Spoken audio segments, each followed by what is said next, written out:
인간이 생각할 수 있도록 해주셨다라는 것이고요. 그리고 하나는 하나의 신적인 본성의 출발점과 토대를 둔다. 이것도 근본을 얘기하는 겁니다. 그리고 필레오케는 성령은 성부 그리고 성자에게서 나온다 라고 얘기했던 것은 그 고대 주장했던 내용인데 예수님의 권한을 분명하게 나타내는 또 이야기입니다. 그리고 삼위일체보다는 일체 단일성을 강조해서 서방 교회가 주장하고 있는 이 교황의 대를 또 굳건히 하는 또 역할도 했습니다. 파란색 글씨 효정성 교사님 한번 읽어주세요. 거리에서 이들은 삼위일체 하나님을 믿어야 한다. 하지만 헬레 이들도 삼위일체 성령이나 나타내는 삼위일체 성령을 믿을 필요는 없다. 네. 그리고 마지막으로 아우구스티누스가 주장한 신학의 다섯 번째는 바로 신국에 대해서 얘기를 했습니다. 410년 8월 28일에 정말 어느 나라에서 봐도 영원할 것 같았던 그 로마가 게르만 군대에게 점령을 당해버립니다. 그 후 아우구스티누스는 역사 신학적 관점에서 신정론을 전개했습니다. 여기서 신정론은 무엇이냐면 하나님의 나라가 믿지 않는 나라에게 멸망당할 수 있는 것인가? 하나님의 나라가 믿지 않는 나라에게 멸망당할 수 있는 것인가? 라는 의문과 그리고 그렇다면 하나님은 정말 공의로우신 분이 맞는 것인가? 라는 의문 두 가지에서 시작을 하고 기독교에서의 주장이나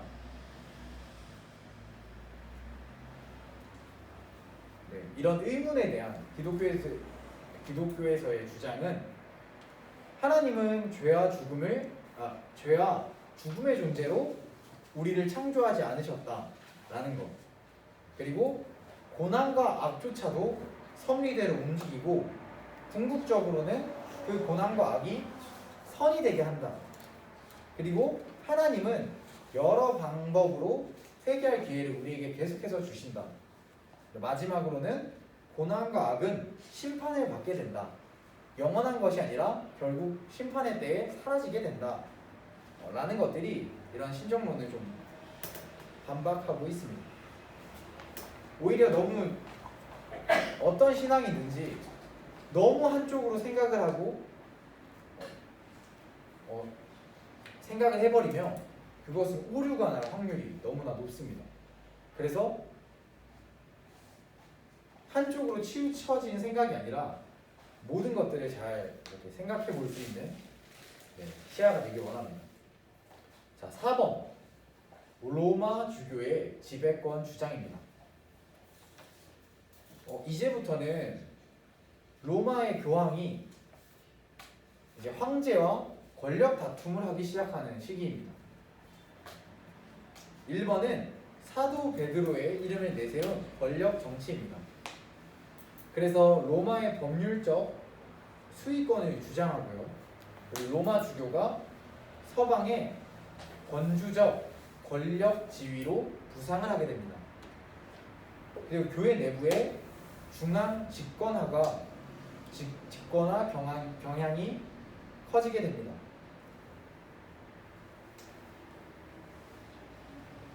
로마의 주교 교황이 베드로를 잇는 후계자고, 그래서 그들의 통치와 그들이 이끌어야 함은 당연하다. 왜냐하면 그리스도의 대리인으로서 우리가 있기 때문이다 라고 주장하는 것들입니다. 그리고 로마 교황 이념이 발전한 것들을 본다면 옥테인 가지장님 3개 읽어주시고요. 역사학에서 교황상 최초의 연도로 보는 것은 AD 222년 우르바누스 1세기의 12년이다. 콘스탄티누스 전환 이후 시간이 상당히 지난 4세기 후반부터 다마소스가 너는 베드로라 내가 이 반석 위에 내 교회를 세우리니 라는 말씀은 로마의 주도권과 권력에 대한 주장을 뒷받침하기 위해 이용했다. 시리키우스 주교가 처음으로 자신을 파파라고 자칭했다. 네. 교황은 베드로의 후계라고 얘기를 했잖아요. 그런데 베드로가 예수님이 떠나기 전 그 집에서 그 베드로가 도망갔던 그 집에서 이제 예수님의 이 말씀을 들은 거예요. 너를 반석으로 통해서 교회를 세울 것이다. 그렇기 때문에 베드로는 그리스도의 마지막 이 명령에 대해 교회를 이루고 이끌어가는 존재로서 세워진 것이다 라고 얘기를 하고요. 그렇기 때문에 그 베드로를 따라 후임을 받은 교황이 또는 주교가 통치를 해야 된다 라는 이념으로 계속해서 발전되게 됩니다. 네, 그렇게 해서 교황이 어떻게 지배권을 주장하게 됐는지에 대해서 볼 수 있고요. 그리고 5번은 게르만 민족의 이동입니다.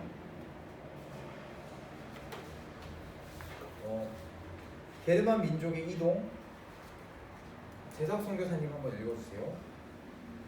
서방의 새 시대를 여는 확장과 번역, 네, 경제적, 사회적, 문화적 퇴보, 전반적 지방화, 민족어들의 발전. 4번 역사학적으로 프랑크 왕 클로비스가 세례를 받은 498년, 499년은 중세 그리스도교 역사의 근본 연도로 여겨진다. 5번 종족 단위의 집단 세례 이후 성인 세례는 교회 의식에서 사라졌다. 수동적, 비자각적 유아 세례가 상례가 됐다. 6번 최초의 중세적 교황 그레고리우스 그리스도교 신앙의 전파를 통해 유럽과 로마 가톨릭의 정신적 문화적 통일의 기초를 놓았다. 7번 교황은 동방에서의 많은 것을 잃을수록 서방과 북방에서는 그만큼 많은 것을 얻었다. 네. 서방의 새 시대를 여는 확장과 번역이었습니다. 오히려 게르만족이 옴으로써 경제적, 사회적, 문화적으로는 퇴보됐다고 얘기 드렸습니다. 그리고 전반적으로 지방화가 이루어졌고요. 민족어들이 발전이 되었습니다. 왜냐하면 게르만 민족들이 와서 그것을 점령했기 때문에 서로의 부족들이 그곳들을 다스려서 그렇습니다. 그리고 5번에 종족 단위의 집단 세례가 이루어졌다고 했는데 그것은 그때 그 칼 대제가 얘기했듯이 국교를 확실하게 가톨릭으로 지정을 해버렸고 이제 이 나라에 있는 사람들은 모두가 세례를 받고 로마 가톨릭에 들어간 사람이 되어야 했습니다. 그렇기 때문에 사람들에게 집단적으로 세례를 베풀고 교인 됐어 라고 해버리는 그런 일들이 일어나게 됩니다. 그래서 수동적, 비자각적 또 유아 세례가 더 많아지기도 했습니다.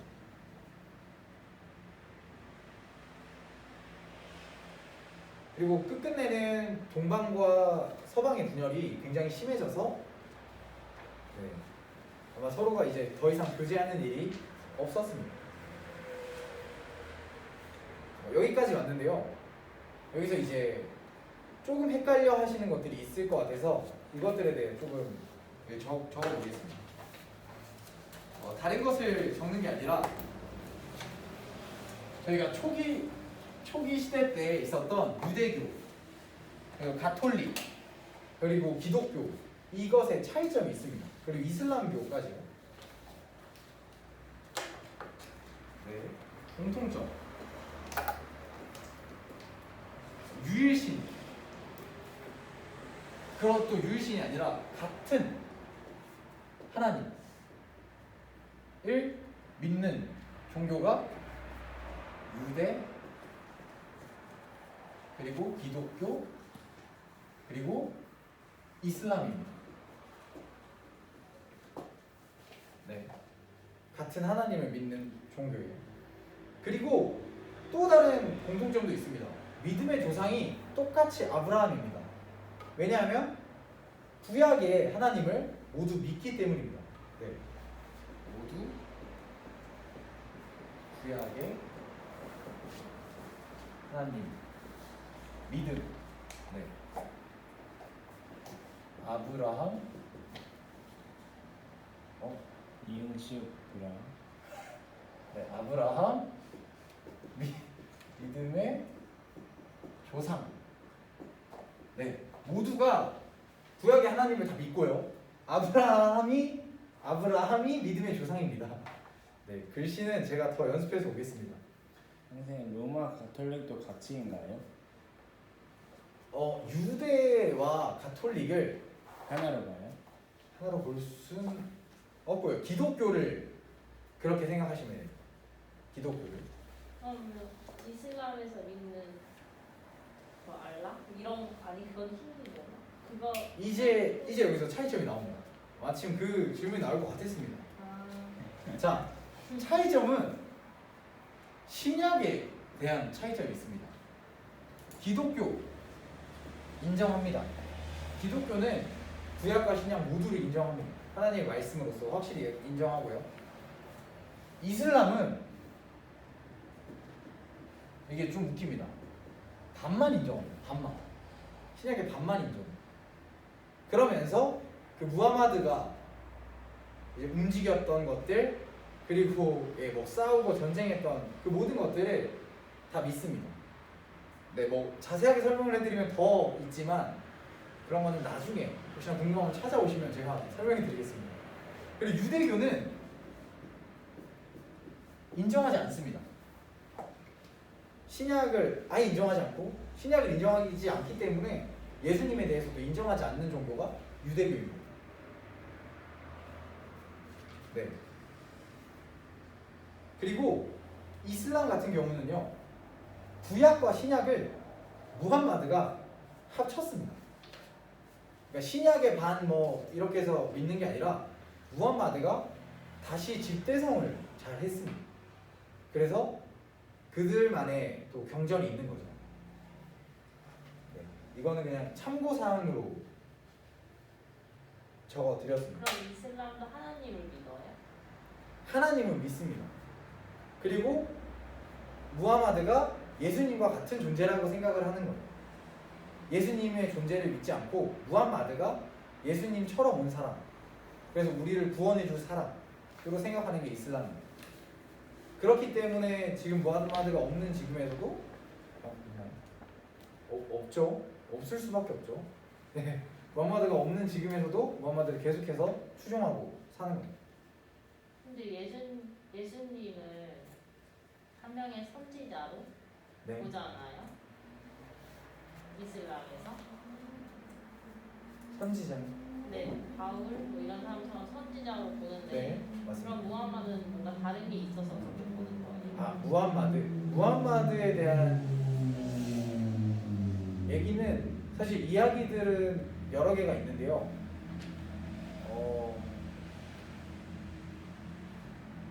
사람이에요. 네, 사람 맞아요. 사람 맞습니다. 제가 얘기해서 그럴 수도 있지만 사람이 맞고 무함마드가 여러 가지 분쟁들이 있을 때 그 분쟁을 해결한 방법과 그리고 그가 살았던 발자취들을 보았을 때 치유와 회복이 있었고요. 그러니까 문제 해결을 굉장히 깔끔하게 제가 다음번에 바로 말씀드릴게요. 네. 왜냐면 더 있는데 그 무함마드에 대한 얘기는 생각보다 길어서 제가 정리를 좀 덜 한 것 같습니다. 네. 그리고 제가 무함마드 얘기를 이렇게 한 이유가 강력한 적대 세력인 이슬람의 등장이 이제 크게 이루어졌습니다. 그래서 세계사 자체가 중심이 이동해 버립니다. 원래는 로마라는 강대한 국가가 있었는데, 네. 그보다 더 강대한 이슬람 세력이 훅 뜨면서 이제 로마에서 십자군 전쟁을 일으키게 되고요. 이런 십자군 전쟁은 또 여러 가지 로마 카톨릭 안에도 굉장히 안 좋은 기억으로 자리 잡아 있습니다. 원래 십자군 전쟁도 굉장히 중요한데요. 십자군 전쟁을 하다 보면 다른 내용을 나가지 못할 것 같아서 십자군 전쟁이 이때 있었다 정도만 지금은 알아두셨으면 좋겠습니다. 절대 중요하지 않은 내용이 아니고요. 이 내용은 굉장히 중요합니다. 네, 7번으로 넘어가겠습니다. 중세 라틴 패러다임의 요소들이 있습니다. 네, 중세 라틴 패러다임의 요소들 지금까지 장님 한번 읽어보실까요? 그의 국가가 상사되자 서방에서 땡땡땡땡땡땡땡땡 아, 제가 거기 지원했군요. 네, 서방에서는 그리스도적 그리고 이꼴 가톨릭적 그리고 로마적 이 세 개가 같다고 생각합니다. 가톨릭의 보편성을 좀 강조해야 하는 헬레니즘적인 모습이 있는 것입니다. 그럼 이제 가톨릭적, 로마적. 네. 밑에 것도 네? 맨 앞에 그리스도적.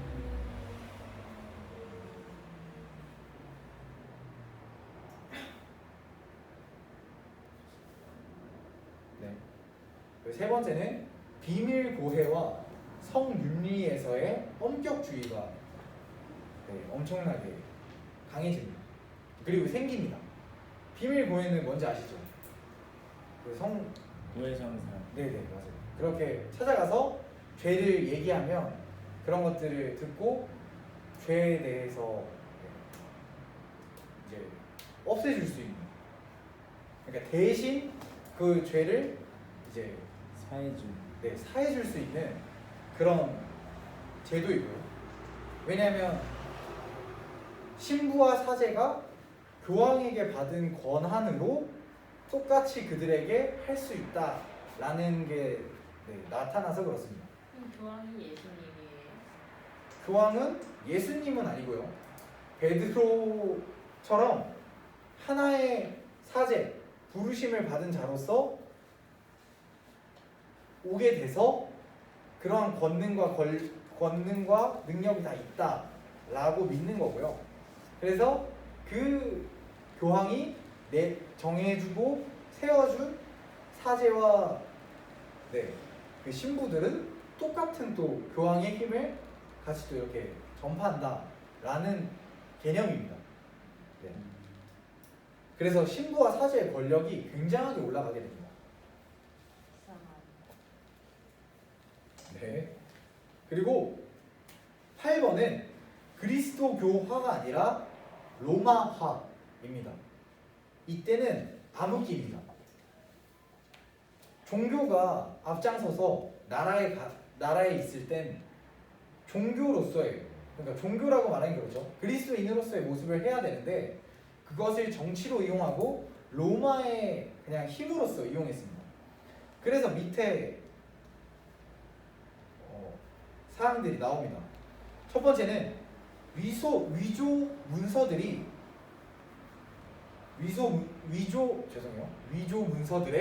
역사화가 진행이 돼버렸고요. 그리고 중앙 집권화가 이루어졌습니다. 어머니로서의 전제군주적 교황교회가 생기게 돼요. 한마디로 교황교회가 어머니로서의 역할을 해서 어느 교회보다도 높은 그런 교회가 돼버리는 거죠. 그리고 법정화, 법치교회와 교회법학이 굉장히 체계화됩니다. 그리고 정치화 아니고요, 정치화입니다. 권력 교회와 세계 지배를 꿈꾸기 시작합니다. 그렇기 때문에 더 군사적으로 이런 것들이 있었겠죠. 그래서 군사화, 십자군이 발생을 하고 호전적 교회와 거룩한 전쟁들이라는 명목하에 이교도 사례를 신학적으로 정당화하여 저질러 버렸습니다.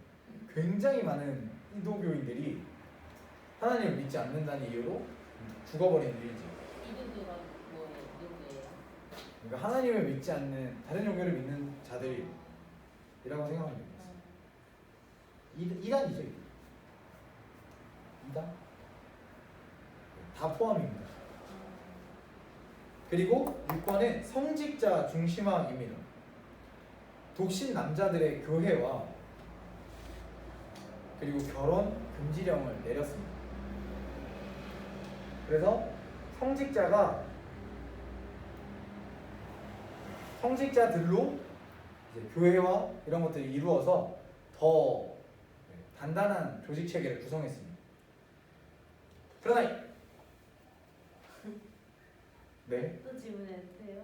네, 그 영국에 있는 가톨릭은 결혼할 수 있잖아요. 그건 뭐예요? 다른 거예요?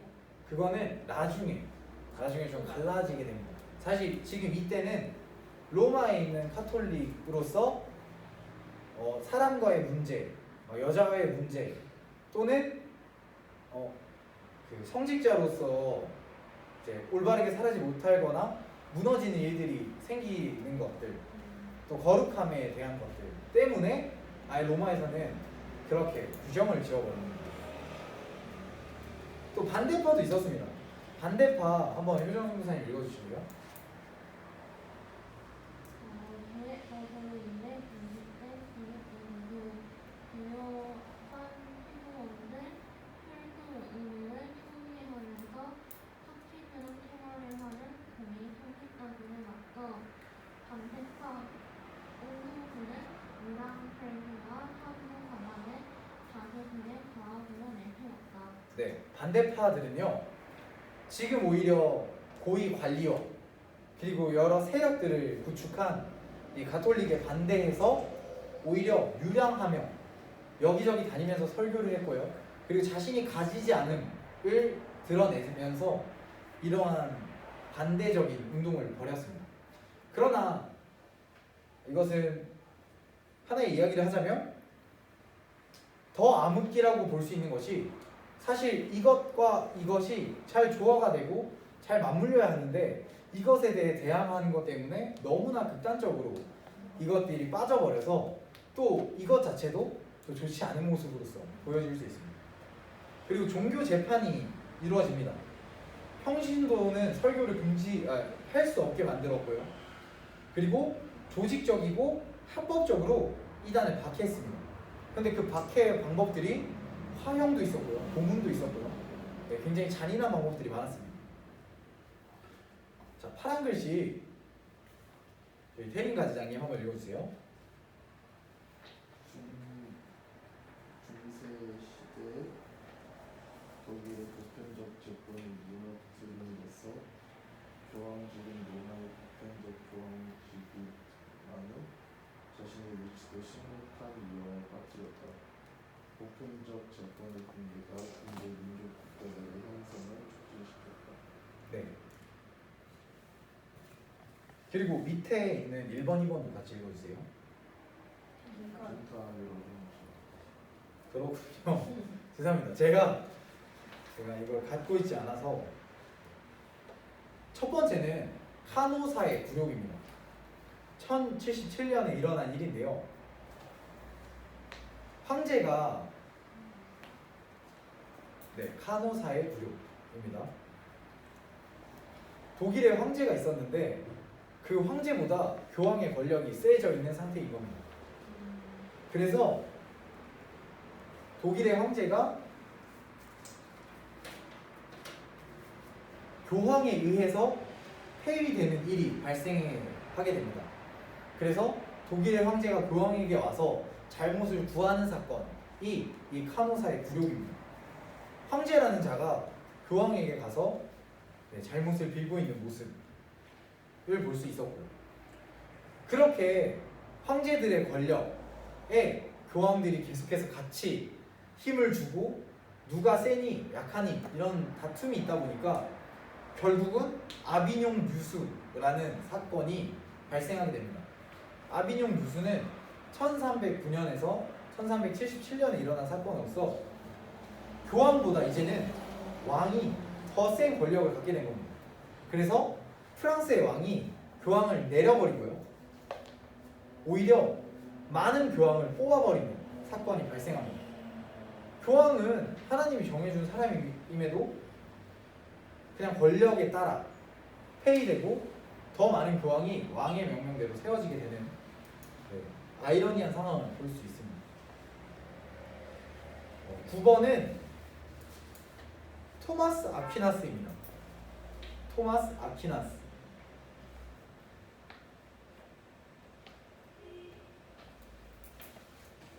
잠시만요. 죄송합니다.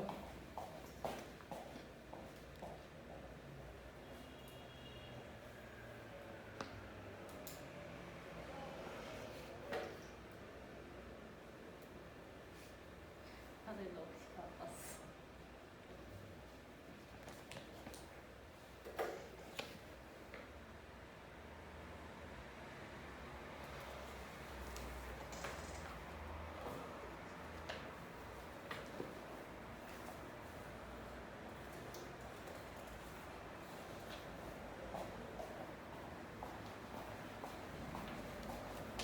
네, 태인가 지장님한테 그 강의한 저희가 지금 적고 있는 거 보내드렸으니까 그거 톡방에 올려드리겠습니다. 그걸 보면서 좀 생각하시면 될 것 같습니다. 죄송합니다. 제가 그걸 미리 못 드려서 다들 아마 혼란이 좀 많았을 것 같습니다. 달달한 톡방에 올렸습니다. 네, 9번은 토마스 아퀴나스입니다. 이 사람은 신학적 대통합, 신학적으로 대종합을 행동했고요. 그리고 스콜라 신학의 왕자라고 불립니다. 그래서 기독교 신앙을 체계적으로 정리했고 이성적인 사유를 통하여서 논증하고 이해하려고 했던 중세 철학의 흐름을 볼 수도 있습니다. 중세 철학은 그 법률적이고 체계적이라고 얘기를 했었는데 그런 것처럼 이성적으로의 이해와 그런 고민들, 그런 생각들을 받을 수 있도록 신학을 연구하고 또 생각했습니다. 그래서 이런 신학의 모습들과 또 집대성한 것들이 중세 사람들의 사유와 또 삶 가운데 큰 영향을 끼치게 됐고 이후의 사상에도 발전시킬 수 있는 큰 영향력을 주게 됩니다. 그래서 안셀무스라고 9-1번에 스콜라 신학의 아버지가 있습니다. 아우구스티누스 전통에 입각하여 이해하기 위해 믿는다를 내세웠던 사람입니다. 한마디로 믿으면 이해돼 라고 얘기했던 사람입니다. 그리고 2번 13세기의 교육 중심지인 수도원들을 대체한 대학들이 발생했습니다. 중세시대에 수도원이 발전돼서 나오게 됩니다. 신학의 아리스토텔레스의 철학 반복론을 사용합니다. 그래서 합리성을 좀 중시하는 아리스토텔레스 철학을 방법으로 신학을 아리스토텔레스 철학에 맞춰 또 보게 됩니다. 합리성을 더 중시해서 실질적으로 어떻게 할 수 있는가를 생각하는 겁니다. 그리고 합리적 대학 신학이 조성이 되고요. 그리고 이성의 힘과 신학의 전환. 그래서 이성적인 신앙이 발달되게 됩니다. 신앙의 정당성을 이성에 더해서 논증해야 한다고 생각한 것이 이 시대의 사람들의 생각입니다. 토마스 아퀴나스는 중세적 인간입니다. 아우구스티누스 신학에 얽매여 있고요. 이성과 신앙 문제에 대해 분리해서 생각을 합니다. 그리고 교황 중심주의의 옹호자로서 움직여지게 됩니다.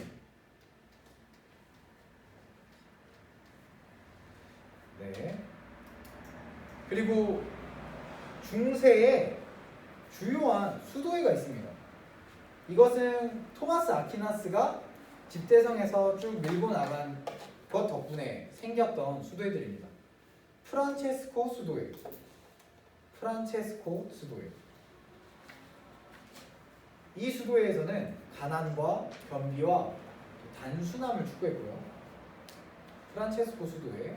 그리고 2번은 도미니쿠스 수도회입니다. 도미니쿠스 수도회. 학문과 설교에 집중한 수도회입니다. 그리고 세 번째는 예수회입니다. 이 예수회는 선교에 집중한 수도원입니다. 그리고 예수회는 또 특이하게 교황의 직할 수도회로서 역할을 감당했습니다. 10번에는 중세의 잘못된 그리스도적 일상에 대해서 얘기하려고 합니다. 성에 대해서 그릇된 평가를 가지고 있었습니다. 성차별을 넘어서 여성에 대한 배척과 금욕적인 것에 이상을 요구했습니다. 그리고 신비주의가 더 커지게 됐고요. 그리고 마리아를 공경하는 또 융성하는 그러한 일들이 일어나게 됩니다. 자, 융성이 뭐예요? 따르고 추앙하는, 그렇게 생각하시면 될 것 같습니다. 파란 글씨를 태인가 지장님 읽어주세요. 교회 안의 남성 지배권은 고대 교회 헬레니즘 패러다임에 뚜렷이 나타났다. 그리고 중세 로마 가톨릭 패러다임에서 더욱 확립된 남성 지배권은 신약 성서에서 눈 씻고 봐도 찾을 수 없는 성직자 결혼 금지를 어떻다면 불가능했을 것이다. 네.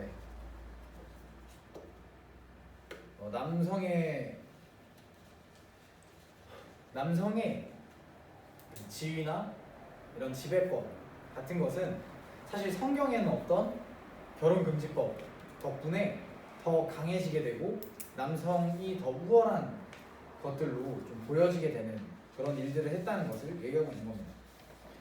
그런데 로마 가톨릭이 이제 이 패러다임이 위기를 맞게 됩니다. 왜 위기를 맞게 되냐면 세계 지배자로 있었던 교황이, 하나님의 그 대리인으로서 있었던 교황이 무너지게 됩니다. 무력한 존재가 되어버린 교황이 되는 겁니다. 그래서 민족 국가들의 형성이 일어나게 되고요. 원래는 로마라는 큰 나라 안에 교황이 다스리고 또 지배를 했기 때문에 그 통치와 그 힘의 영향력은 더 강력했습니다. 그리고 그의 말이 다 따를 수 있는 그런 말이 되었습니다. 그런데 그러지 못하고 민족 국가들이 형성이 되므로 그런 영향력과 또 통치해야 될 범위들이 너무나 많아졌습니다. 그리고 아비뇽 유수를 통해서 70년간 그렇게 통치를 당하다 보니 아비뇽 유수, 이것은 교황이 거기 바벨론으로 유배되는 그런 사건입니다. 그래서 바벨론 유수라고도 말을 하는 정도로 황제가 교황을 바벨론으로 보내버려서 교황이 그곳에서 계속 70년간 머물게 되는 또 사건이 있었습니다. 그리고 한 번에 교황이 한 명이 아니라 두세 명의 교황이 나타나게 됩니다. 이미 교황으로서의 힘이 약해지고 입지가 약해져 있는 상태인데 하나님의 대리자 베드로의 직속이라고 얘기했던 자들이 막 2명이 되고 3명이 돼버리는 겁니다. 그것도 왕의 명령과 통치를 따라서. 그리고 교황의 무류설, 그리고 이단 무류성, 그리고 무호성, 이런 것들이 이단적이다라는 발언으로 이제 나오게 됩니다. 교황도 똑같은 인간이고 사람인데 왜 오류가 없고 왜 무호한 것이지? 왜 아무런 문제가 없는 것이지? 라는 것들이 이단이 아니냐라는 문제로 대두되게 됩니다. 그리고 이제는 패러다임이 바뀌게 됩니다. 르네상스 시대로 들어오게 됩니다. 왜냐하면 로마 카톨릭 그 패러다임 자체가 체계적이고 법적이고 이런 규정과 규제를 많이 했었습니다. 그렇기 때문에 그 다음 세대에 나오게 된 패러다임은 오히려 르네상스 시대가 되어서 인간, 자연, 세상의 움직임에 따른 새로운 방향의 전환이 나타나게 된 것입니다. 처음 유대, 그리스의 생각을 봐도 오히려 원론적인 것들, 뭐 삼위일체, 그리스도론 이런 사상들이 강하다 보니까 더 체계적이고 더 확실한 것은 없을까? 라고 생각을 해서 로마 카톨릭에서는 더 체계적으로 움직이게 되고요. 근데 너무 체계적으로 또 움직이다 보니까 이것들의 모순점이 보여서 다음 세대 때 사람들은 더 자유롭고 더 열린 생각을 할 수 있는 사상으로 더 생각하게 되는 것입니다. 그래서 사상과 생각, 고민들이 너무 한쪽으로 가게 되면 반동으로 튀어나오게 되는 문제가 생겨버립니다. 그래서 반종교 개혁이 일어나게 되고요. 중세 패러다임으로 뒤 돌아가 버리는 일이 생겨납니다. 뭐 스페인, 포르투갈이 점점 후퇴해서 더 좋은 성장을 이루지 못한 것도 하나가 있습니다.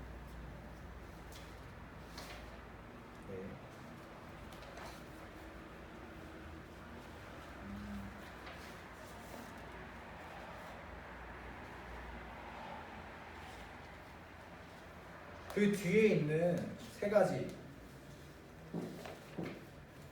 반종교 개혁에 대한 세 가지가 있는데요. 트렌토 공의회, 그리고 30년 전쟁, 웨스트팔렌 평화조약, 그리고 반개신교에서 반근대로 이동하는 일들이 있습니다. 반계몽주의는 이제 계몽주의가 새로운 것에 대해 생각을 하고 변혁하는 그러한 사상을 가지고 나아가는 것인데 그것에 대해 반대해버리고 더 구제하고 막아버리는 그런 일들이 있었습니다.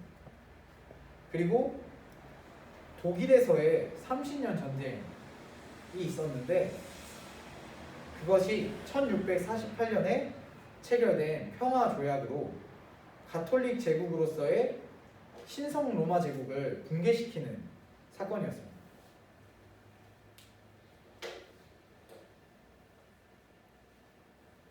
왜냐하면 로마와 독일만의 전쟁이 아니라 주변 유럽 국가들이 함께 나서서 그것들을 중재하고 협상하게 되는 그런 일들이 나타나게 됩니다.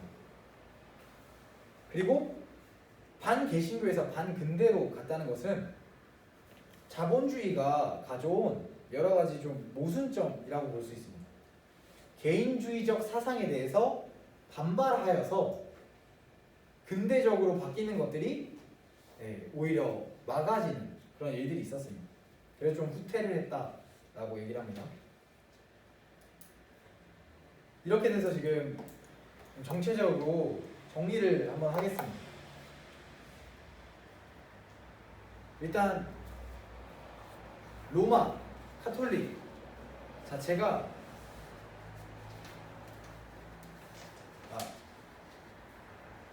중세 패러다임, 중세 시대가 이렇게 돼서 전체가 마무리가 됩니다. 사실 뭐 마무리가 됐다고 얘기를 하지만 그것으로서 시대가 끝났다고 얘기를 하는 것은 아니고요. 이제는 그 패러다임이 아닌 다음의 패러다임이 더 강해졌다라고 볼 수 있습니다. 그래서 아우구스티누스부터 계속해서 있던 그 믿음의 사람들이 패러다임과 생각들을 변화시키게 됐고요. 그리고 교황의 권력이 점점 세짐으로 로마 가톨릭이 세졌으므로 여기서의 힘을 마구잡이로 발휘했었는데 주변에 게르만족이 오게 되고요. 다른 나라들이 강해지면서 이 로마 가톨릭의 신성이었던 이 제국이 이제는 힘을 잃고 무너져 버린 상태가 되었습니다. 신학적으로는 좀 체계적으로 잡혔고 어떻게 살아야 되는지를 잘 생각했던 시대지만 결국 그것에 대한 반동으로 르네상스 시대가 오게 되는 일이 생깁니다. 그렇게 되고 나서 이제 일어난 것이 바로 종교 개혁입니다. 네. 종교 개혁은 16세기에 16세기에 일어났던 일입니다.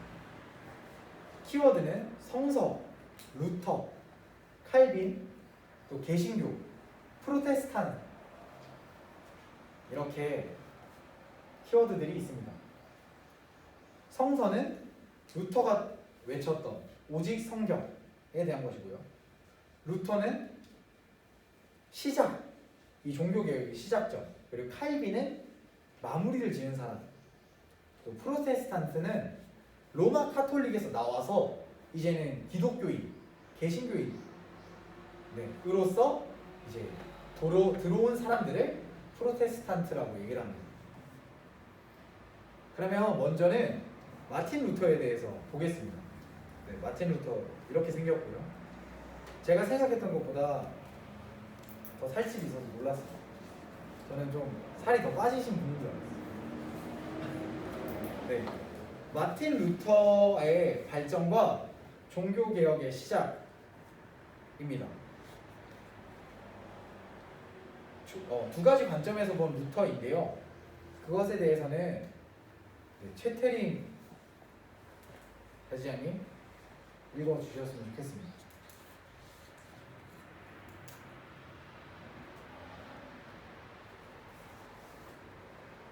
종교개혁 1-1입니다. 1-1의 1입니다.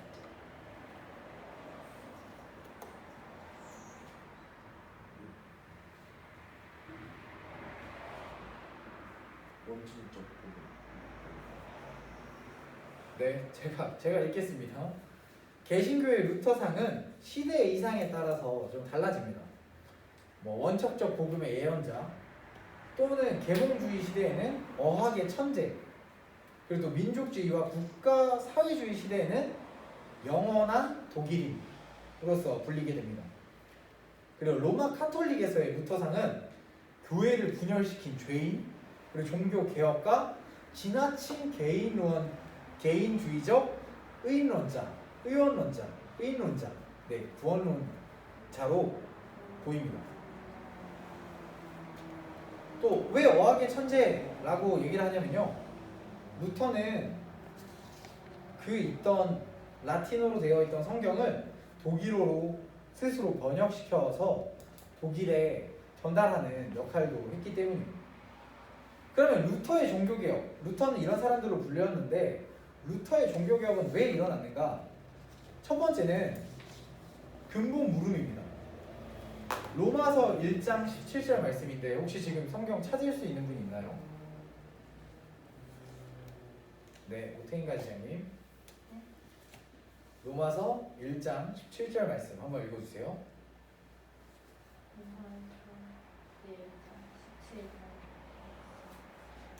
복음에는 하나님의 의가 나타나서 믿음으로 믿음에 이르게 하나니 기록된 바 오직 의인은 믿음으로 말미암아 살리라 함과 같으니라. 네. 그 말씀에 대해서 루터는 묵상을 했고 그때 이런 의문이 들게 됩니다. 하나님 앞에서 어떻게 사람이 의인이 될 수 있을까?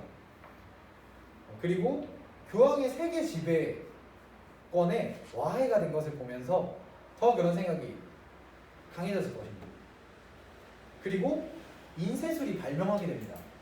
그 당시에 인쇄술이 발명이 해서 그리고 교육이 더욱 강성해지는 시대가 또 이 시대입니다. 성서에 대한 지식의 갈망이 아주 강하던 시기입니다. 그리고 빈부격차, 그리고 고위 성직자들의 독점하는 일들이 있었습니다. 그리고 교회 조직과 제도에 대한 반동, 교회가 조직이 되고 제도가 잡혀있는 것에 대한 반동이 있었고요. 그리고 급진적 교회 비판자들의 등장입니다. 이것을 루터에게 많은 영감을 준 사람들인데요. 위클리프, 후스, 그리고 또 인문주의자들이 있습니다. 특히 인문주의자들 중에는 에라스무스라는 사람이 있습니다. 네, 그 사람은 나중에도 나오긴 합니다. 에라스무스. 위클리프는 성경을 처음으로 영어로 번역한 사람입니다. 이런 사람들이 루터에게 많은 영감을 줬고, 아, 저렇게 급진적인 힘과 또 이렇게 운동들이 일어나는구나를 루터가 알게 됩니다. 그리고 민중들의 경악스러울 정도의 미신과 성리우물을 숭상했습니다. 우상 숭배를 하는 거죠. 그리고 베드로 대성당 신축을 하는 가운데 어떤 일이 있었습니다. 혹시 아시는 분이 있을까요? 로마 가톨릭에서 이것을 판매를 했습니다. 면제권. 맞아요. 면제부를 판매했습니다. 면제부를 판매한 이유는 결국은 사실 돈 때문이라고 할 수 있습니다. 왜냐하면 대성당을 지어야 했고 이런 면제권이 있다는 것을 그들은 그것을 파는 것으로 돈을 충당했습니다. 그리고 1517년에 베텐베르크 대학에 95개조 방방문을 루터가 다 적어서 벽에 붙여놨습니다. 사실 루터가 이 방방문 95개조를 붙인 것은 복음으로 다시 돌아가길 원하는 마음의 행동을 것입니다. 루터는 가톨릭의 사제였으며 수도사였습니다. 그만큼 가톨릭에 헌신했고 신실했던 사람입니다. 그는 지금 가톨릭을 배신하거나 막 쫓아내거나 무너뜨리려고 행동하는 것이 아니라 가톨릭이여 이제 다시금 복음으로 돌아가자 라고 외치는 복음운동을 하고 있었습니다. 사실 루터 전에도 이런 일들을 한 사람들이 너무나 많았지만 인쇄술의 발달과 여러 사람들의 그 공부 그리고 앞에서 계속해서 이루어졌던 많은 일들이 같이 잘 맞물려서 루터의 이 95개조 방방문을 통해 더욱 큰 종교 개혁이 일어나게 됩니다.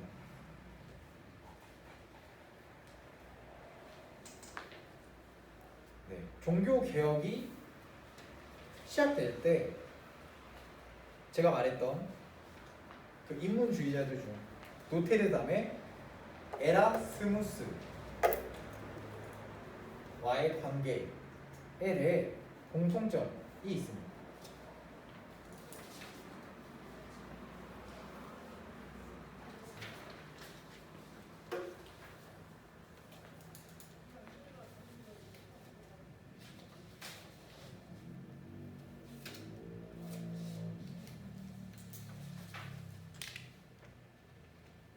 네, 공통점에 대해서 재석 선교사님 한번 읽어주실래요?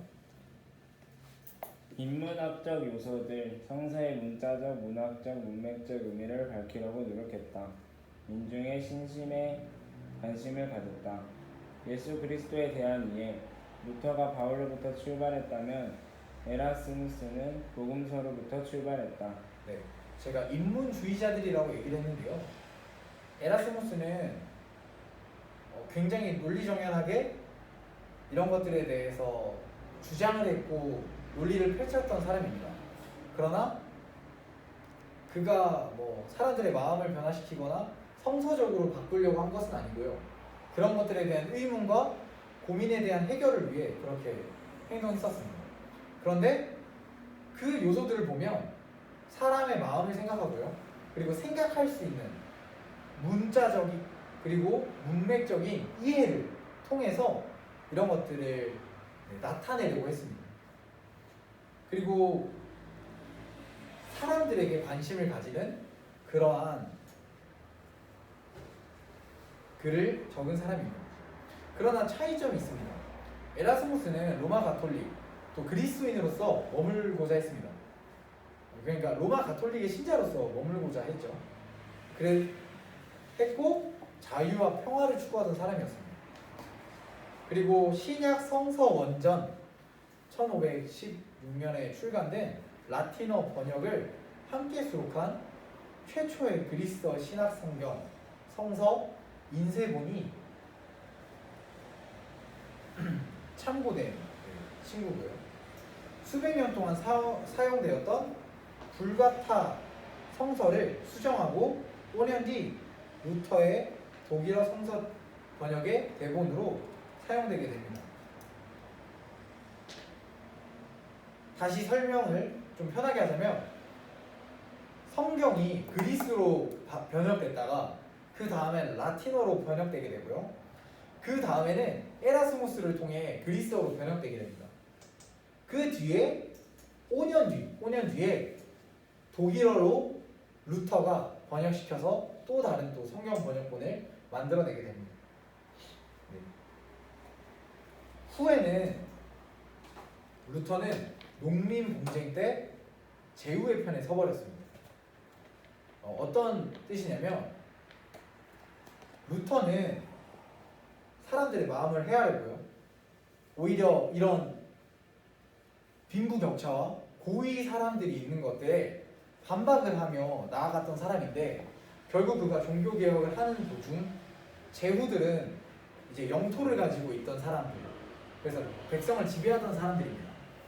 오히려 권력자들과 함께 힘을 합쳐서 나아가게 됩니다. 왜냐하면 돈이 필요하거나 여러 가지 개혁을 할 때 힘이 그 제후들과 함께 했을 때 더 강했기 때문입니다. 오히려 이것은 루터의 실수라고도 말을 합니다. 네 번째는 루터 종교개혁의 긍정적인 결과와 회의적인 결과입니다. 결국 그렇게 해서 루터는 종교개혁을 주도하게 됐고요. 시작하게 됐습니다. 그래서 긍정적인 결과, 효정 선교사님 한번 읽어주세요. 부분으로 돌아가 성서와 그리스도의 수익권에 충분했다. 인내와 율법과 수도회관의 형태를 놓았다. 은혜와 신앙의 수익권에 충분했다. 신앙이 있어서의 형태의 내용이 끝들더라. 네. 3번은 만인 제사장입니다. 만인 제사장. 사실 긍정적인 면을 보면 복음으로 돌아갔다는 것은 성경을 보고 성경을 토대로 이제 이야기를 하고 말할 수 있게 됩니다. 그리고 문맥적, 문법적 성서 해석을 토대로 놓았기 때문에 오류가 오히려 적은 전달이었습니다. 근데 전에 로마 가톨릭에서는 주교들, 신부들만이 그 성경을 보았기 때문에 자기들의 어찌 보면 입맛대로 설교를 해도 사람들이 모르는 이 성경의 내용에 대해 잘 모르기 때문에 그냥 그걸 듣고 또 행동해야 되는 문제들도 있었습니다. 근데 그런 것들이 사라지게 되고요. 그리고 만인 제사장, 모든 사람들이 다 제사장으로서의 역할을 가지고 있다. 그 교황뿐만이 아니라 주교 사제들뿐만이 아니라 모든 사람이 예수님과의 관계로서 제사장으로서의 은혜와 신앙의 수익권을 가지고 있다라고 얘기를 합니다. 그리고 신학에 있어서 코페르니쿠스적인 전환이란 것은 완전 혁신적인 모든 것이 바뀌어진 전환이라고 생각하시면 됩니다. 그러나 회의적인 결과로는 봉건 세력들과의 결탁이 있습니다. 그리고 제후들과 봉건력의 종교개혁이 되어버린 점이 또 하나의 회의적인 모습입니다. 개신교 진영의 일치를 보존하지 못했고요. 자유교의 신자들을 박해하고 처형하는 또 극단적인 일도 있었습니다. 그 루터 이후 또 하나의 종교적인 개혁자로서 풀트리히 츠빙글리입니다. 풀트리히 츠빙글리. 다시 한번 말씀 적어드리겠습니다. 풀트리히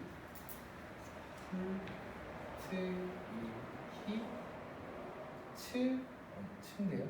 츠빙글리. 풀트리 츠빙글리. 이 사람은 급진적인 종교 개혁자였습니다. 루터와 달리 수도자는 아니었고요. 스콜라 신학의 교육을 받은 신학 신부였습니다. 그 스콜라 신학에서 교육을 받았다는 것은 굉장히 학문이 높은 사람이라는 겁니다. 굉장히 공부를 많이 한 사람. 네. 처음에는 중도적인 인물로서 움직였었지만 에라스무스의 정신에 더한 그리스도교 그리고 인문주의와 로마 가톨릭 내부의 온건한 교회 개혁을 주장했습니다. 그리고 철저한 복음주의 종교개혁가로 전환하게 되고요. 급진적 개혁의 체제를 시행했습니다. 그가 한 행동들을 이렇게 쭉 보아도 성서적 근거가 없는 것들을 모두 다 철폐시켜버리고 없애버리자라는 주장을 했고요. 복음의 자유로운 설교, 사제와 결혼 허용, 성화상 파괴, 그리고 시의회 교회 지배, 그리고 제세례파 처형까지 목숨까지도 끊어버리는 그런 극단적인 좀 종교 개혁을 일으켰습니다. 그리고 그 다음 신학의 완성, 종교 개혁의 완성을 한 사람이 바로 존 칼빈입니다. 존 칼빈, 장 칼빈이라고 얘기를 합니다. 종교개혁 패러다임 전환의 완결자입니다. 그리고 이그노라고 부르기도 합니다. 부릅니다.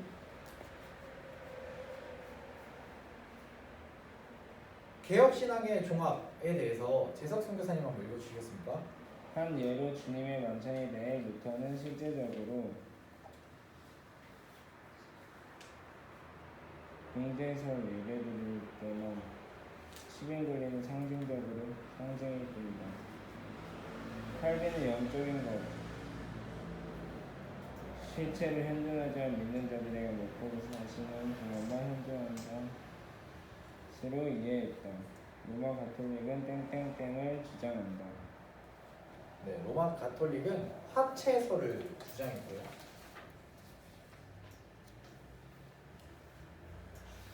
네, 루터는 실제적인 예배를 드릴 때만 성만찬을 해야 된다고 얘기를 했습니다. 그리고 츠빙글리는 상징적으로 그 성만찬의 모습을 남기자, 그냥 그것은 상징일 뿐이다 라고 얘기를 했고요. 칼빈은 영적인 것이다, 그것은 실제로 현존하지만 믿는 자들에게만 먹고 마시는 동안만 현존하는 것이다 라고 얘기를 했습니다. 그리고 로마 가톨릭은 화채설을 주장합니다. 화채설은 육체가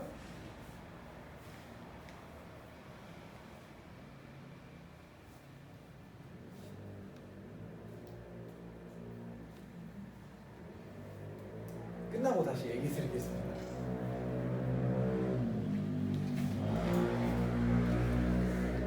네.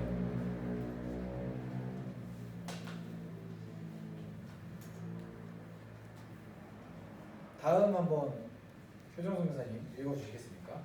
하나님의 빛을 조입자시나 모든 것이 하나님의 영광을 한서의 현재 주제는 땡땡이지 실제 질서가 아니라고 생각했다. 땡땡 루터의 정세적 관점이 몽통하므로에서 영향을 받았다면 칼빈의 정세적 관점은 조시와 현역에 의해 영향을 받았다. 기독교 사회생활에서 성공하지 못한 사람들은 성취하지 못한 자들로 나뉘어지고 있는 위험성이 있다. 장로에서 협의에서 그레그도 발생 정신을 거부하는 자기적 집착으로 공동체와 사회 형성을 흡입했다. 대신물은 세계에서 체력을 만들었다. 구성적인 역량 성직자와 성직자의 구별을 제시했다. 제네파 수입에서는 종교와 양심의 자유를 인제 올릴 수 없었다. 종교 재판 공은 사형이 가해되었다. 네. 하나님 중심적인 신학을 통해 모든 것은 하나님의 영광이라는 것을 주장했고요.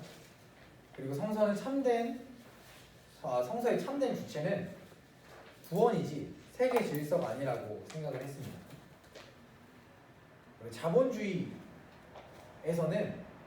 오히려 성공하지 못한 자, 돈을 갖지 못한 자가 선택하지 못한 자로 낙인 찍힐 수 있는 문제점이 있었습니다. 그리고 이제는 그런 주교적 또는 권력층들이 이런 것들을 결정하고 항상 밀고 나가는 것이 아니라 장로들을 세우고 종파를 세워서 그들이 공동체를 형성하고 또 함께 이끌어갈 수 있도록 촉진했습니다.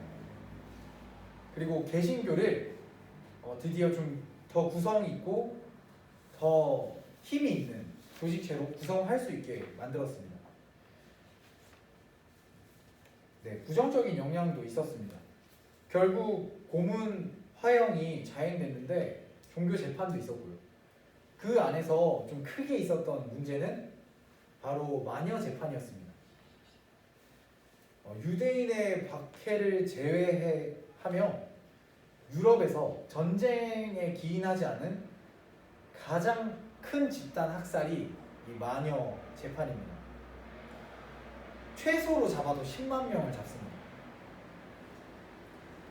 마녀 망상, 재판, 또 화형 이런 것들을 근절시킨 것은 절대 종교개혁은 아니었습니다.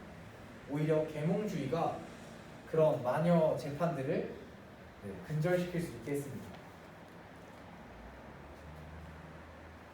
네 번째로는 이렇게 해서 사람들, 마틴 루터, 츠빙글리, 그리고 한 명이 누구죠?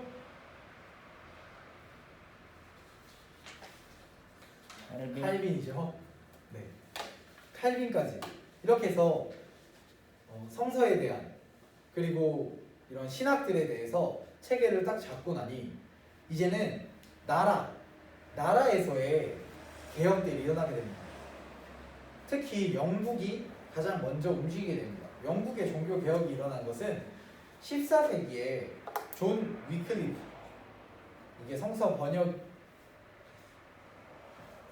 이분이 성서 번역도 했고요. 칼빈 이전의 칼빈주의자로서 한마디로 교회는 예정된 자들의 공동체다 라는 이런 마인드를 가지고 있던 사람이었습니다.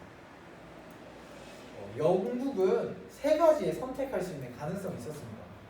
첫 번째는 로마 가톨릭입니다. 그대로 로마 가톨릭을 따라서 가는 방법이 있었습니다.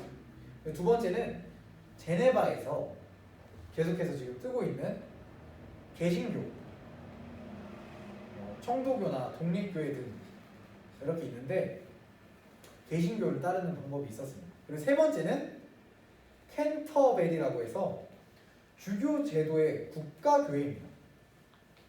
그래서 국가교회를 따라가는 방법, 이 세 가지에 선택할 수 있는 방향도 있었습니다. 사실 영국을 예로 들어서 그렇지 다른 나라들도 똑같은 이런 결정성산이 있었을 거예요. 그렇게 돼서 결국 영국은 국가교회를 선택하게 되고요. 가톨릭 신학과의 단절을 얘기한 것은 아니고요.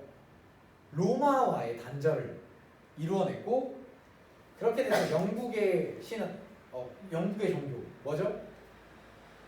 영국의 종교 성공회입니다. 영국의 종교 성공회가 이 선택을 통해 국가교회로서 선택되게 됩니다. 그래서 주교 중심 교회 제도를 유지하는 종교 개혁이었습니다. 영국 교회에서도 갈등이 있었습니다. 성서와 전통 또는 전통적 규범과 융통성 있는 개혁, 주교 중심의 직무 구조와 폭넓은 관용이었습니다. 이건 나중에도 하겠지만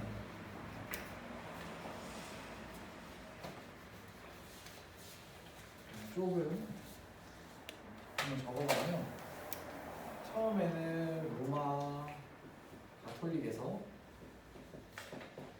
성공회로 가게 되고요. 성공회에서 이제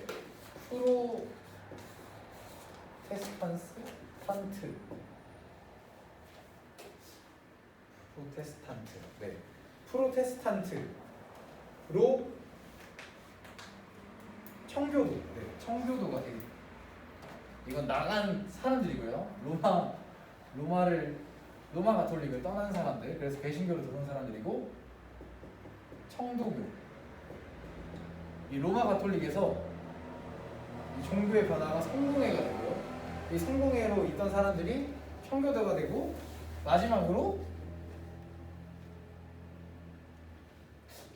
죄송합니다. 미국으로 이들이 넘어가게 됩니다. 종교의 좀 흐름 변화.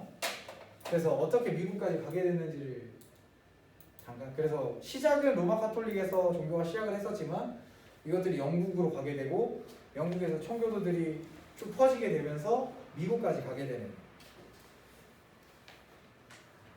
그래서 또 다른 고난과 박해 가운데 또 다른 전파가 또 이루어지게 됩니다. 네. 그리고 종교개혁은 멈추지 않고 계속되고 있습니다.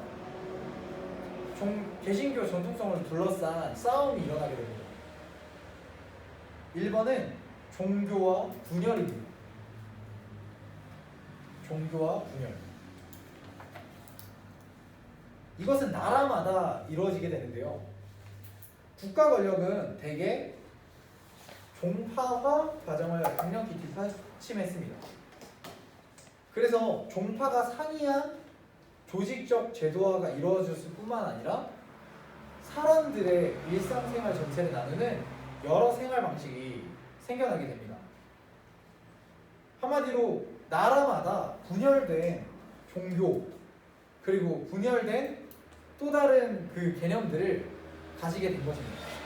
그렇기 때문에 나라마다 사람들마다 다른 형식의 일상생활을 가지게 됩니다. 2번은 논쟁 신학 그리고 교리입니다. 교회로의 발전이 일어나게 되는데요. 로마 카톨릭과 개신교 진영 모두 관용과 양심의 자유는 흔적을 찾아볼 수 없었습니다. 오히려 교회와 국가 권력이 협력하여 자기 믿음, 자기 종파의 믿음을 관철하고 소수 집단들을 억압해버리는 이런 모습들이 있었습니다. 한마디로 더 힘센 애들이 계속해서 그냥 약한 애들을 그냥 누르기만 하는 모습이 있었습니다. 서로가 관용하고 생각해 볼 수 있는 게 아니라 잘못된 것이 있으면 그냥 바로 눌러버리고 그들을 잘하지 못하게 막아버리는 모습입니다. 그리고 논쟁 설교입니다. 성서주의. 논쟁 설교가 성서주의로 되게 됩니다. 개신교 사람들도 편견 없이 살아있는 성서, 메시지를 찾고자 하지 않았습니다. 오히려 가톨릭 측과 마찬가지로 자기 종파의 순수한 교리 그리고 그거의 근거가 될 만한 말씀만 찾고 있었습니다. 한마디로 하나님이 쓰신 이유를 올바로 성경으로 바라보지 못하고 자기들의 이득, 분파들의 이득, 어떻게 하면 우리가 정당화될까? 다른 저 종교보다 우리가 어떻게 하면 말씀대로 세워진 걸까라는 것만 찾기 바빴습니다. 또 5번에 2번 종교개혁이 계속되고 있는데요. 종파주의와 정통주의가 두 개가 나뉘게 됩니다. 종파주의는 특정 집단에서 우열관계가 차별로 표출이 되는 상태를 얘기합니다. 그래서 우열관계가 표출된 상태 그리고 모습을 얘기하고요. 정통주의는 정통에 매우 적대적이었던 개신교도 행정, 교회법, 신앙 고백문, 전례가 완비된 뒤에는 고유한 전통에서의 집착에서 벗어나지 못하게 됩니다. 전통을 따르고 지키고 보존하는 거 굉장히 중요했지만 그것들에만 목을 매다 보니 결국 이거에서 벗어나지 못해서 다른 것들을 생각하지 못하게 되는 거예요. 그래서 다른 계몽 사상이나 다른 하나님에 대해 다른 예배의 모습이나 뭐 다른 것들이 들어왔음에도 그냥 전통, 오직 전통으로서 나아가야 된다라고 해버리는 그런 또 아니란 모습이 나오게 됩니다. 그러면서 고착화가 되게 되고요. 안정과 보존을 지향하면서 전통이 전통주의로 화석화되어서 굳어져 버립니다. 변하지 못하게 되거든요. 파란 글씨 지금까지 한번 읽어주세요. 파란 글씨가 없는데. 네, 제가 읽겠습니다. 죄송합니다. 파란 글씨가 아니었나 보네요. 종파주의 시대에 외부에 대한 교조주의적 비관용과 그리스도교 신앙의 풍요한 내면성이 결합되었다. 이 내면성은 무엇보다도 당시에 수많은 찬송가를 통해 표현되었다라고 합니다. 이것은 뭐 우월감 이런 것들을 나타내는 모습 또는 주교적인 것이나 이런 것들을 좀 비관하는 내용의 찬양들이 굉장히 그 시기에 때 많이 쏟아져 나왔습니다.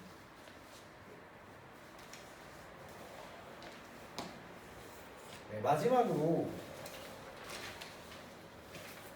이제 볼 것들이 아르미니우스와 칼빈의 교리 그리고 개신교의 강점과 위험성에 대해서 보려고 합니다. 칼빈이 주장했던 5개의 교리입니다. 전적 타락, 무조건적 선택. 천천히 하겠습니다.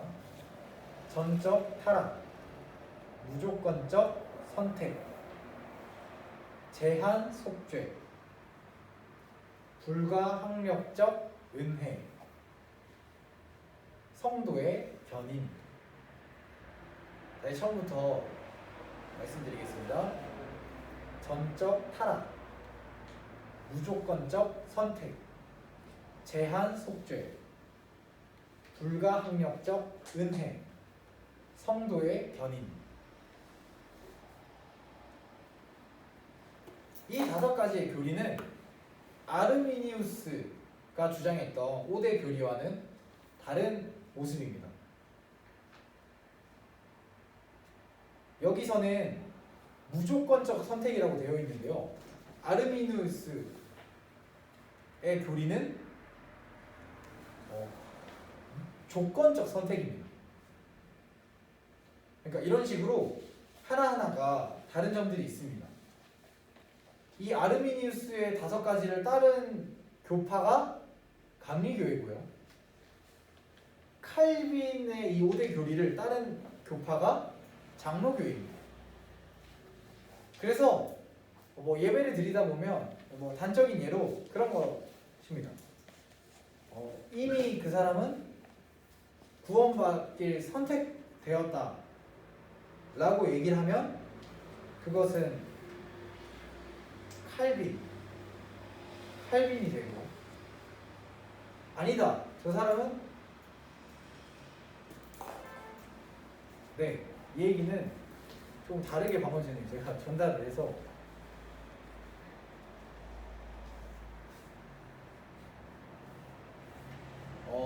아르미니우스 쪽에서 보면 하나님의 은혜는 끊길 수 있다 라고 주장을 하고요. 칼빈 쪽에서는 하나님의 은혜는 끊어질 수 없다 라고 주장을 하는 뭐 이런 식으로 다른 점들이 쭉쭉 있습니다.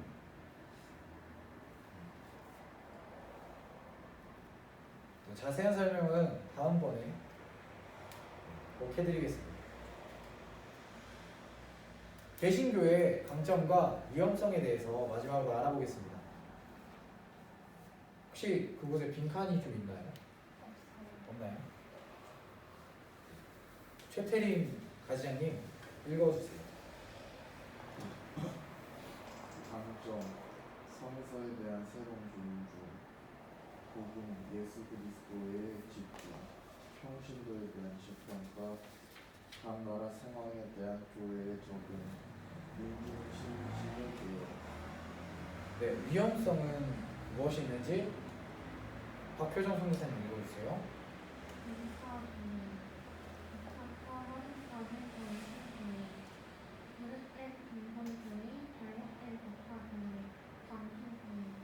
네. 이렇게 기독교가 개신교가 드디어 세워지게 됐고요. 종교 개혁을 통해 지금까지는 로마 가톨릭 또는 유대 이런 곳들 이런 종교들 사이에 있었다면 이제는 확실한 신학과 오직 성서 오직 복음이라는 또 하나의 또 개념을 가지고 움직이게 됩니다. 그러나 이것이 고착화되어서 너무 성경에만 집중하다 보니 하나님의 말씀, 하나님의 뜻을 지나쳐버리는 오류를 범하기도 했습니다.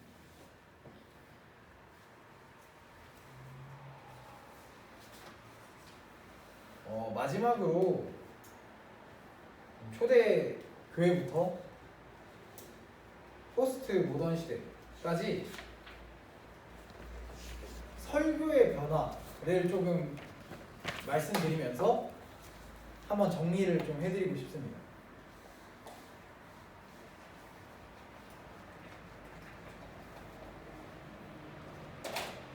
네, 초대부터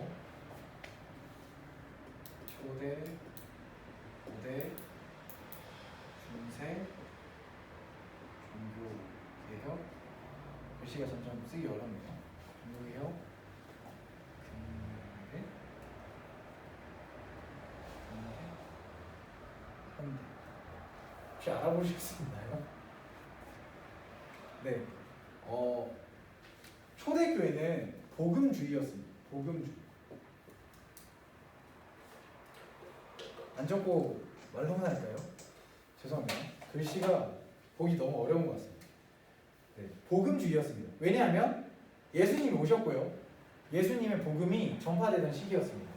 그래서 예수님이 계시던 시절에는 하나님의 나라와 그것에 대해 예수님이 선포를 하셨고 예수님이 올라가심으로써는 우리가 예수 그리스도를 믿어야 된다라는 복음에 대한 원초적인 것들을 설교했습니다. 그리고 실천적으로 우리가 어떻게 살아야 하는가를 설교했던 시기입니다.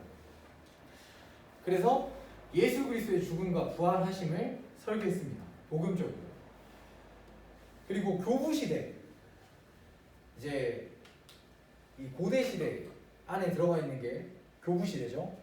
교부 시대는 교리 정립형 설교를 했습니다. 이때는 체계적으로 짜여 있는 시대라고 했죠. 그래서 교리를 정립하고 체계를 짜는 설교를 했습니다. 그리고 그런 이유가 이 배경에는 이 시대 때는 이단이 너무나 많았습니다. 그리고 사도신경이 만들어짐으로 조금 틀이 한 번 더 잡히는 시대가 이 고대 교부 시대입니다. 그리고 중세 시대 때는 이때는 조금 변질형입니다. 예배 의식형 설교가 이루어지게 됩니다. 그러나 그것이 또 나쁘다고만 얘기하는 것이 아니라요. 제도화되고 예배가 지금의 형식을 좀 갖출 수 있는 그런 예배로서 역할을 했습니다. 그리고 근대로 오면서는 이제 종교개혁과 함께 있습니다. 계몽과 낭만주의 시대입니다.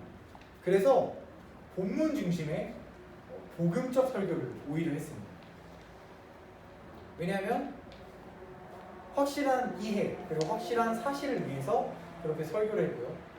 그리고 현대 시대로 오면서는 복음적 설교와 실용적 설교, 강해 설교 이런 것들을 통해 설교로 말씀 전체를 둘러볼 수 있고 우리들이 어떻게 하면 살아갈 수 있을까에 대한 것들을 설교하게 됩니다. 그래서 이 중심은 하나님 중심이자 설교자가 중심이 되게 됩니다. 그런데 지금의 시대는 또 이게 달라졌습니다. 지금은 저희가 포스트 모던 시대라고 해서 정말 다양함과 다양성이 존중되고 다양성이 많아진 시대입니다.